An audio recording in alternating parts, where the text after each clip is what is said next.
Hello and welcome to the hard sell, where the stick in the swill-bucket rattles back. I'm sitting here, I really am, in an unassuming building in Barnstaple High Street, in which lies the last Wimpy bar in Devon. There aren't any at all in Cornwall. It's time for a Not Brand X.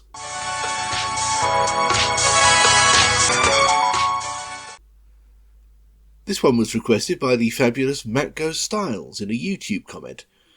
That's how easy it is to get me to dance to your tune. Other ways include dropping an email via the contact page on www.bobthefish.org.uk or signing up for my Patreon at www.patreon.com/applemask. You can set a monthly limit on that, incidentally, if paying per creation is too hard on your purse strings. Every little helps. Anyway, Wimpy. There's not a lot of it about these days, to the extent that some people think it's disappeared altogether. Not quite. There are 62 of them left in the UK, dotted here and there, 50 outside of London, which is not a negligible number, but still almost 500 fewer than there are Burger Kings, not to mention 1,400 behind McDonald's. But there was a brief moment before the Americans got here when it was almost synonymous with the hamburger in this country. More than that, it was Britain's very own burger chain, or at least it felt that way. But apart from its being here first, the trappings of Wimpy were pure UK jive. The civilised table-served restaurants that we came to call Wimpy bars, with napkins and even cutlery. And I don't mean a plastic spork, I mean metal cutlery and china plates. How British can you get? And then there was the mascot, Mr. Wimpy, a big-nosed portly beef-eater, which is an absolute chef's kiss of a pun. This was the Great British Burger Bar. Except, of course, that it wasn't. It was American. Originally, that is. Formed in 1934 in Bloomington, Indiana by one Edward Gold, the daft name famously comes from the burger craze character J. Wellington Wimpy from E.C. Segar's Thimble Theatre, disreputable colleague of Popeye the Sailor. I'd gladly pay you Tuesday for a hamburger today. The company soon re-centred in Chicago and eventually grew to 1,500 locations, although only 26 of those would be in the United States, and most of them were in Illinois. In 1954, J. Lyons and Company, one of Britain's leading food and catering businesses, bought the licence to bring the brand over here, opening the first of what came to be called Wimpy bars in Coventry Street, London. It almost immediately caught on nationwide until there were hundreds of the damn things. Lyons soon effected a merger with Gold and his original company, and eventually Gold, with only 7 outlets remaining in America, sold up to them altogether, and it really did become a British company. Edward Gold died shortly after that, and the brand died with him in the US. It didn't last very much longer in Lyons' hands after Gold's death either. They sold the company to United Biscuits in the late 70s, making it even more specifically Scottish. Wimpy was always particularly popular in Scotland. Sadly, there's now only 3 outlets left in the whole country. It was under United Biscuits that Mr. Wimpy made his debut. He appeared on the usual badges, posters, jigging about outside the restaurants, played by unfortunate pre-minimum wagers with giant bulbous polymascot foam-late heads that they couldn't see out of. And even in his own video game for ZX Spectrum and Commodore 64. Why is he fighting those ingredients? Aren't they his friends? Suppose not, if he's going to chop them up and cook them. Surprisingly, though, I haven't seen Mr. Wimpy much in television advertising. He'll show up, but not as often as you might expect. United Biscuits picked an interesting time to get involved, of course. 1978. McDonald's had finally arrived over here in 74, followed in short order, no pun intended, by Burger King. It was like the real gods had come to deal with this upstart mortal. A character like Mr. Wimpy was a necessity, now that Ronald and his McDonaldland posse had arrived. Shit had got serious. The earliest actual advert I can find for Wimpy in the UK is this newspaper column filler from 1967, promoting a new Wimpy bar opening in Bexhill-on-Sea. Note how at this point it's using its American origins, with the rodeo chef in his toque and spurs. Plus the copy is at pains to explain what a hamburger even is. By 1970, when they opened in Coventry, that seems to go without saying. And instead of the cowboy thing, they're attempting some kind of contemporary groovy image, with the slang and the typeface. Presumably they're trying to capture the youth vote, the success of which I can't really judge as it was 55 years ago. Yes, I'm afraid so. That's all I've got from the Lions era, as it were. The first actual moving television type advert I can find is one we've seen before, from 1981.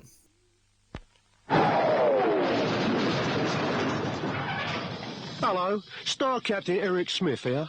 Not many people know this, but 20 years ago I was the first man in space. Things had changed, especially my local Wimpy. I was flabbergasted. Terrific. Real hot juicy hamburgers, like the Wimpy king size. I was deeply moved, in more ways than one. You should see how things are changing at Wimpy. It's an odd premise, to say the least, but it was funnier in 1981, presumably. And it does facilitate the basic aim of making Wimpy seem fresh and exciting and different, if only to someone literally from the past. Notice the slogan, the home of the hamburger. That was the truth for a long time in the UK. But now with the American giants nipping at their heels, there's a certain defensiveness about it. If it was still true in 1981, it wouldn't be for much longer. In 1982, they launched a new slogan, but without entirely giving up on the old one, as you'll see, and a campaign to go with it, complete with cheesy burger booster song, which was still considered a perfectly valid strategy at that stage. If you're out to get the best in burgers, we got everything under the bun. Wimpy is the home of the hamburger with the greatest burgers under the bun. There's countryside goodness in Wimpy's new wheatmeal bun. Browned to perfection, it tops the delicious quarter pounder. Wimpy is the home of the hamburger with the greatest burgers under the bun. We've got the greatest burgers under the bun. Yes, I'm afraid you heard them correctly. The greatest burgers under the bun. Why that should be proven by the fact that they can, apparently under their own power, lift up the top half and wave at you, I'm not entirely sure. I mean, it's clearly a play on under the bun. Look, see, they can prove it. But I'm just left wondering what's in the special sauce. One thing here I've never seen in a burger advert for anyone, before or since, is the cornflakes bit, with the animated wheat ripening in the sun, representing all the tasty goodness of a Wimpy burger, or more accurately the wholemeal bun. It's healthsome. Nice try, son. That part might be connected with the apparent audience for that one in particular being women. They were sexist in 1982, don't shoot the messenger. There were multiple variations, of course. Here's one for testosterone-soaked, manly, woman-sexing men, for instance. If you're looking for our biggest burger, we got everything under the bun. Wimpy is the home of the hamburger with the greatest burgers under the bun. The Wimpy Half Pounder, 100% beef, melted cheese, lettuce, and our special sauce. It's Wimpy's heaviest burger. Wimpy is the home of the half pounder. It's the biggest burger under our bun. We've got the greatest burgers under the bun. That's what masculinity looked like in 1983. Heavy-collared woolen CNA country jacket and everything. And then this glamorous, sophisticated treatment is presumably aimed at the youth.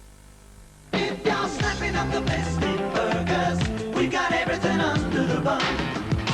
Wimpy is the home of the hamburger with the greatest burgers under the bun. If you'd like a tasty Wimpy cheeseburger, just say cheese. There's 100% beef, rich tomato ketchup and diced onion, all under a delicious sesame bun. Wimpy is the home of the hamburger with the greatest burgers under the bun. We've got the greatest burgers under the bun.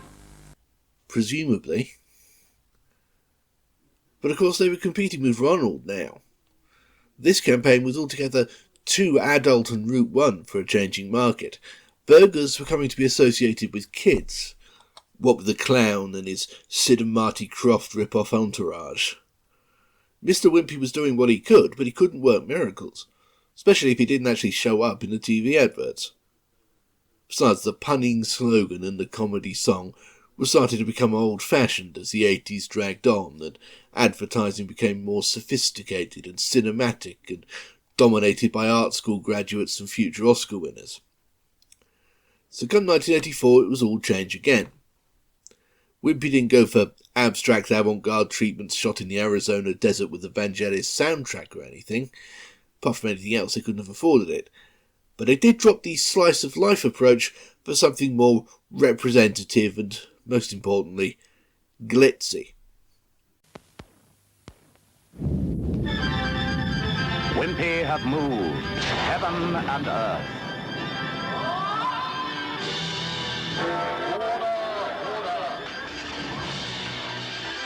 To bring you their sensational chicken in a bun. Delicious, succulent chicken wrapped in a light golden batter. Another earth-shattering idea from Wimpy. They really made a meal out of that one. Make a meal of it at Wimpy. So there's a lot to unpack here. First, special effects, amusing sets and costumes, a high-concept premise carefully formulated to be just stupid enough. Second, new menu items, keeping up with the Joneses by adding chicken, and also around this time veggie burgers. And also note the heavy presence of children, for the first time in ages and more prominently than ever. From now on, we'll never be allowed to forget that this is a family restaurant. Never mind man at CNA and his admiring blonde. But you are almost certainly asking, what the hell was Lulu doing there, showing up at random at the end? Well, the answer is that I don't know specifically why Lulu, and indeed there doesn't seem to be a reason, but in general it's because that's the running punchline of the campaign. Notice that the slogan has become "Make a meal of it at Wimpy."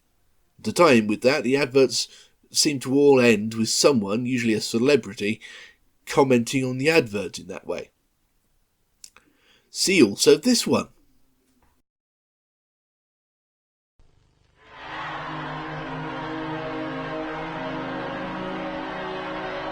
What do you think to your first visit to planet Earth?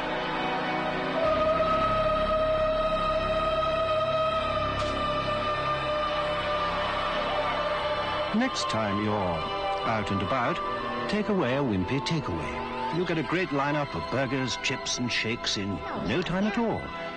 It's some of the best value for money this side of the Hercules cluster. Well, they certainly made a meal out of that one. Make a meal of it at Wimpy. Obviously here we're cashing in on the Spielbergian early 80s alien fad. And the aliens look kind of like overweight ETs, which is appropriate for a burger bar. But don't forget the Close Encounters special edition was still fresh in everyone's minds as well. And apparently so was Blake 7. It was certainly fresh in Paul Darrow's mind, if nowhere else. Definitely kept Wimpy in the public eye, but maybe it was trying a bit hard. So in 1986, they decided to bring it back down to earth, dispensing with the high-concept silliness in favour of returning to the Wimpy bar itself, albeit with a song and dance twist, courtesy of a rewrite of the Drifters. You're feeling blue, ain't no use in staying at home. I know what you should do. Come on over to my place. Hey you, we're having a Wimpy. We'll be swinging, dancing and singing. Come on over. come on over tonight. Yeah, yeah, yeah, yeah. Something of a return to the 1980s cheese, yes, but undoubtedly cooler, if only because of the song and its Motown vibes. Yes, I know the Drifters were on Atlantic. Motown era then. We're having a Wimpy is a little on the pathetic side, and more to the point, this kind of thing being heavily nostalgia-based and rather old-fashioned probably wasn't going to tempt floating voters away from McDonald's anytime soon. Still, Come On Over made for as decent a slogan as the contemporaneous McDonald's Makes Your Day or Have It Your Way, and the song was less irritating in the long term than the ones used by either of their rivals. Sorry, Roy, Jeff and Tom, it's a good song, but You Got It as a jingle did get old fast. Whereas the northern soul groove of Come On Over turned out to fit pretty well over the close-ups of ingredients that had become a standard format by 1988. Yeah, yeah, yeah, yeah.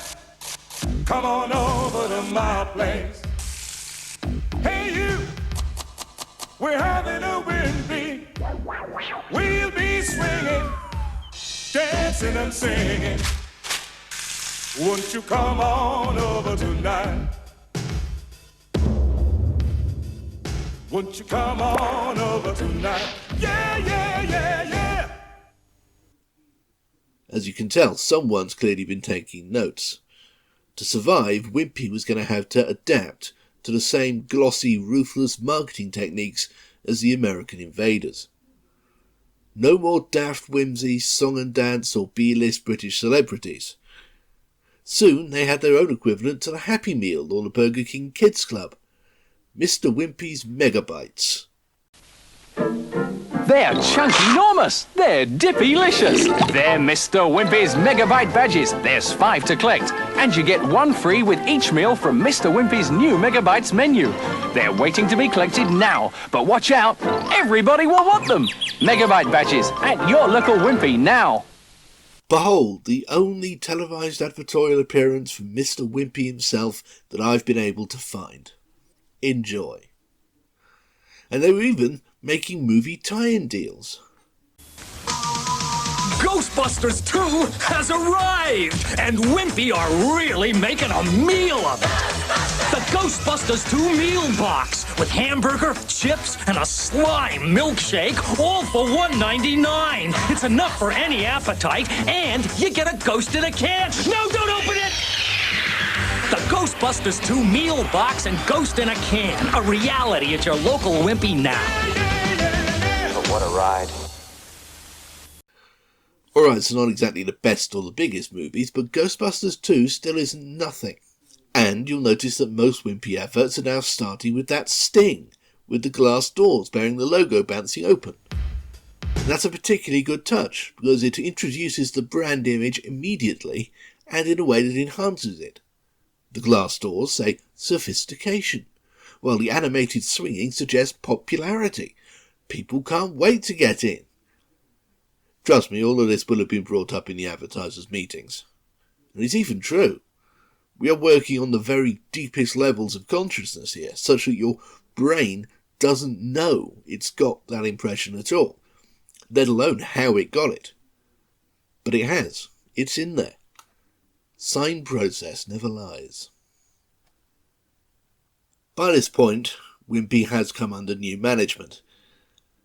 United Biscuits decided to get out of the restaurant game by the late 80s and concentrate on, biscuits.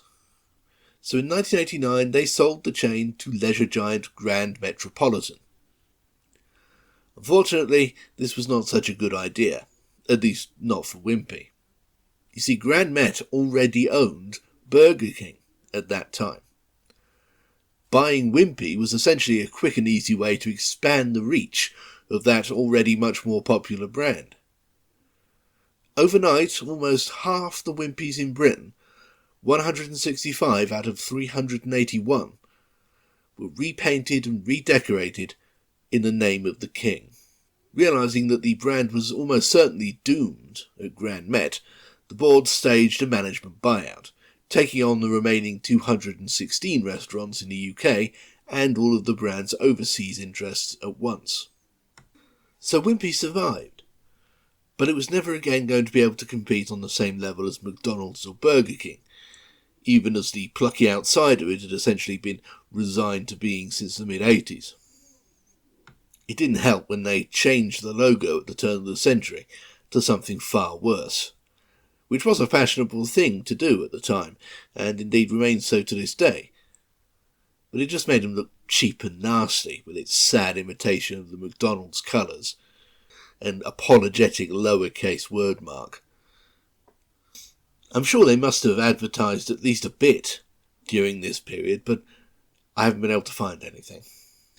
They didn't exactly have the resources for any kind of a major campaign. So slowly Wimpy started to disappear from Britain. It seemed like the game was up. But it still had its overseas interests, and that's where the future came from. In 2003, Johannesburg-based Famous Brands acquired fellow South African chain operator Pleasure Foods, who happened to hold the license for Wimpy in that country. And they did all right with it. So all right, and in 2007, Famous Brands bought out the entire company, lock, stock and barrel. And they still own it to this day. So it's now a South African company, and one of the biggest burger franchises in that country, with 451 outlets. Still well behind McDonald's, of course, but it's right in the conversation. They swiftly brought back the real logo, in fact the pre-1980s logo, and having regained its identity, the brand slowly recovered in its previous home country too, inasmuch as you might well find a Wimpy bar on your travels and not be embarrassed to go in, as you might have been circa 2003. And they still have table service, napkins and proper cutlery. So next time you see one of the 61, pop in, even if just for a coffee. Maybe they'll make enough to open a 60-second. Probably not, given my viewership, but do it anyway. Just for old time's sake. When we get tired of dancing, things start to getting slow. That's the real best part of the evening, to turn the lights down low. So baby, baby, come on over to my place. Hey girl, we're having a party. We'll be swinging and dancing and singing. Baby, come on over tonight.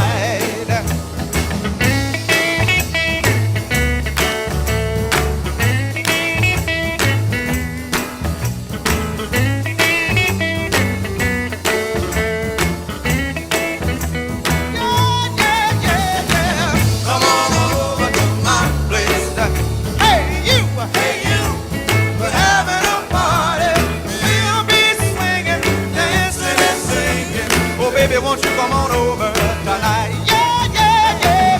Come on over to my place. Hey you, we're having a party.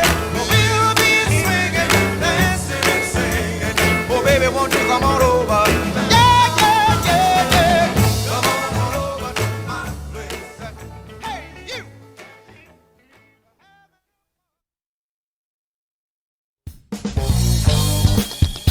You just sat through a Bob the Fish production. Nice! If you haven't already, you absolutely must check out bobthefish.org.uk. Literally hundreds more videos not unlike that one, adding up to days worth of entertainment and all absolutely free. But if you're not a cold-hearted skinflint, you can always support us on Patreon.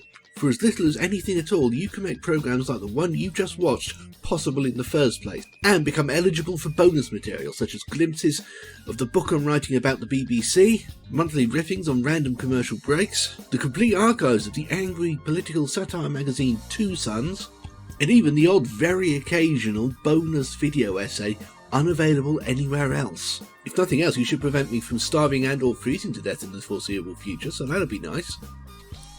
No pressure or anything. bobthefish.org.uk. You make it what it is.